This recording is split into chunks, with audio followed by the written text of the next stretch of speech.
Jim and Jane had just moved into the old Victorian house on the edge of town. It was exactly what they'd been looking for. Spacious, quiet, full of history. Some locals warned them the place was haunted, but Jim brushed it off, laughing. "Ghosts don't exist," he'd say with a grin. Jane was skeptical, but she couldn't shake a nagging sense of unease. The first night was quiet, but as the days passed, strange things began to happen. Lights flickered unpredictably, cold spots would appear in warm rooms, and Jane could swear she'd hear faint whispers in the stillness of the night. Jim shrugged it off, saying it was just old wiring and drafts. But then, one evening, they both heard something undeniable.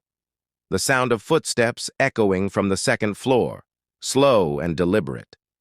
Jim reluctantly climbed the stairs, with Jane close behind, only to find every room empty.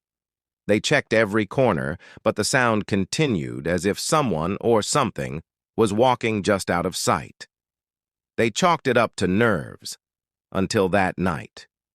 Jane woke suddenly, feeling someone was in the room. Turning, she saw a faint shadow at the foot of the bed, a figure indistinct but watching them. She tried to wake Jim, her voice barely a whisper, and when he finally opened his eyes, he saw it too. The figure lingered for a moment before slowly fading into the darkness. That was the final straw. By morning, they'd packed up and left, never looking back. Jim didn't talk about what he saw, but Jane knew it haunted him still. The figure, just close enough to remind them they weren't alone.